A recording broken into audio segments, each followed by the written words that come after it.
For the EQS SUV, they use an AGV to move this battery pack around. Think of how many man hours it took to even make these machines to build the machines. Is it just me? Am I super nerdy? And I think this is amazing to see how things are made. That scared me a little bit.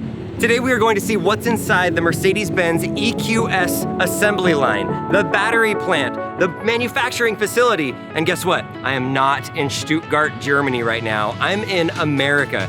I'm right down the road from Tuscaloosa, Alabama, a little town called Vance, Alabama, and I would imagine after driving around here, the main employer has got to be Mercedes-Benz. I didn't know that they've had a factory here for 25 years. The first ever SUV for Mercedes-Benz was produced here in America, on America's soil. They are now making the EQS SUV. It's a lot of acronyms. And today they are celebrating with the employees the first car coming off the line and a big party, and they said, do you want to come and see this? And I said, sure. And they're letting me and some media, and it looks like some businessmen, like maybe some senators and congressmen and stuff are here too. They have music, they have dancing, they have speeches by people, by the head of commerce for Alabama. I'm gonna try to get a thumbnail here. Then I think I get to ask some questions to the head people that put on the plant. We're gonna ask a few questions to the president, the CEO, right, of production. I don't know exactly your title. It was a big title, but basically you're head of production for all of the world. All over the Mercedes world. You came all the way from Germany. I arrived yesterday. When can a customer expect to be able to get this car? If somebody put in an order today, like, when can they get it, and I guess know the pricing and all that? Well, I'm not exactly sure because the EQS SUV is only produced here. So it's produced for all markets which we cover. We're shipping to the US market, we're shipping to Europe, and then let's see how this develops now. But if you ask me, this is a wonderful car, so better order it now.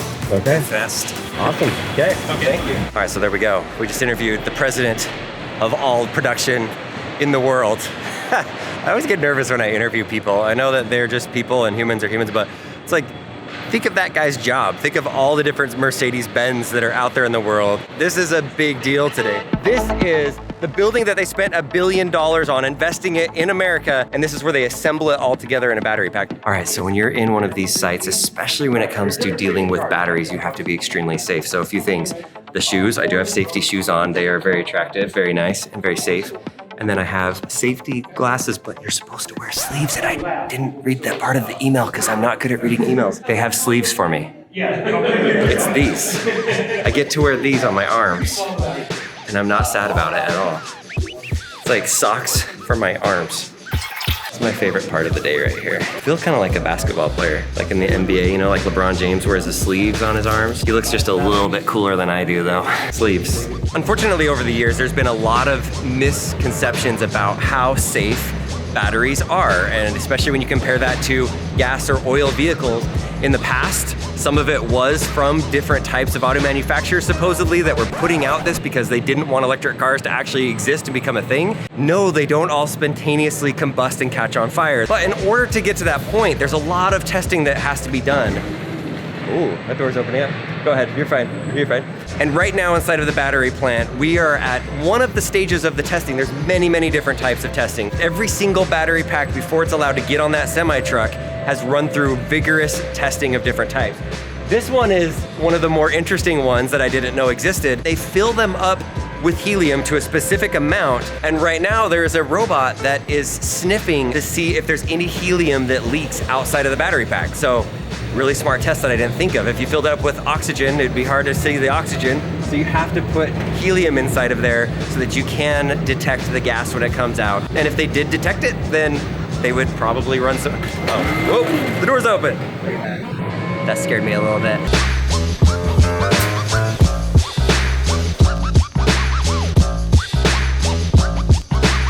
These blue drums right here with the robots all connected is full of thermal paste that at some point in the process they put inside of the batteries.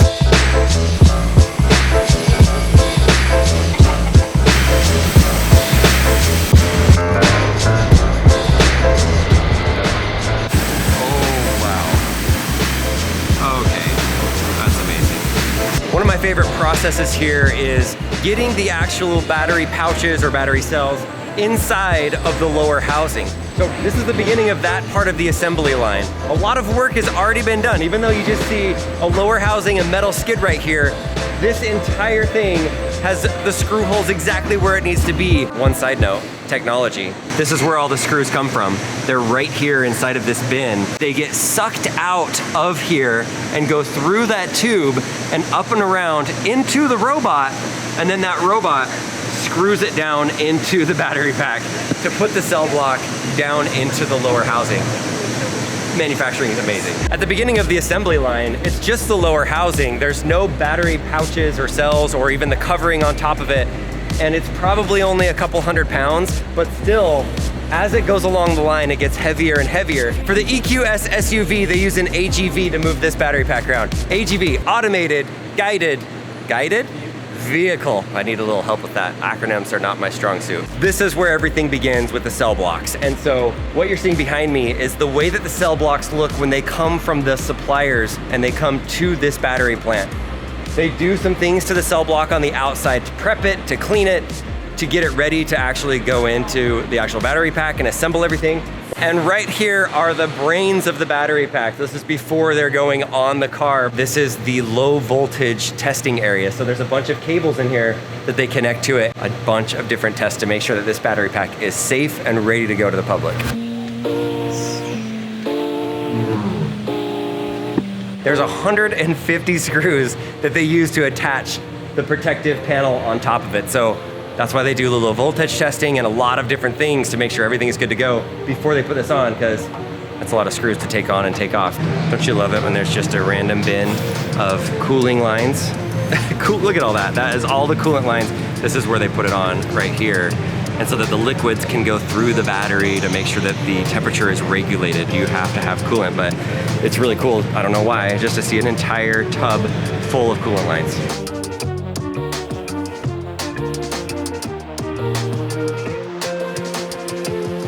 It looks cool when that comes open. Wow. Right here is the final part of the staging of the battery pack. This is the place where they get all of the different battery packs, throw them into a semi-truck, and then they drive them 15 minutes down the road. A forklift comes and grabs all of these battery packs one by one and brings them right here. We are in an active assembly line, so I'm trying to be very careful because there's all kinds of little forklifts that are driving everywhere. This is also a little stressful right here. This is where the batteries go across the way. That's why it is like dangerous right here.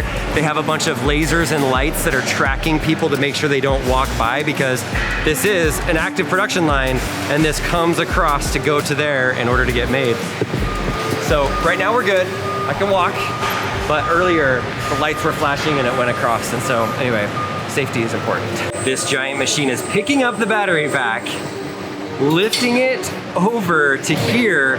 They've already put all the screws and all the bolts on there, and this is gonna drop right into place. And then I think this little robotic thing is gonna screw in the bolts. You have to remember, these battery packs are heavy. They're 1,500 pounds.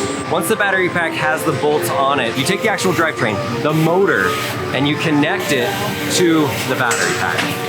And you can tell the assembly lines are about to merge together with the body to the batteries, because on this side is where the bodies are, and then on this side over here is where the batteries are moving.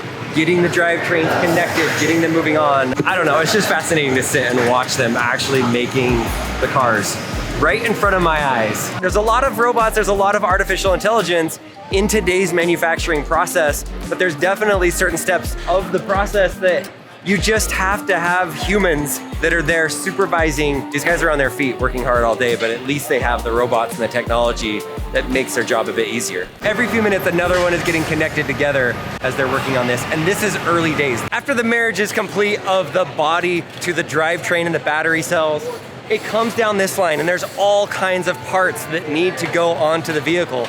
This assembly line goes on for so long. Like, I mean, look, all the way down behind me. Every one of these vehicles are unique. The colors, the options that might come out of it. They have these robots that go through the plant, and it's almost like a shopping cart for every individual one. And hey, who doesn't love robots? Robots are cool, and they have lots of them here. So it's really fun to see all the different things that they're doing along here. Look at that, testing out the seats. They're going up and down, and there's not a human doing that. This is my favorite interior. Just clean, nice.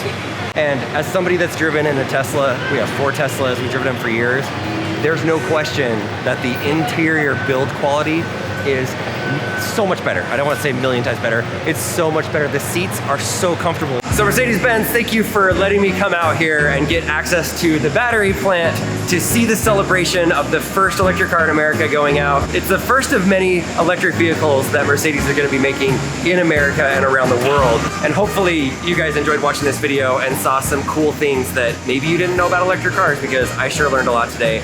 And I get to go home with really cool sleeves. Totally taking these with me. Oh, and did you notice there's a spinning Mercedes-Benz logo right above us? That's pretty cool. It's the violin, the music crew. They're here.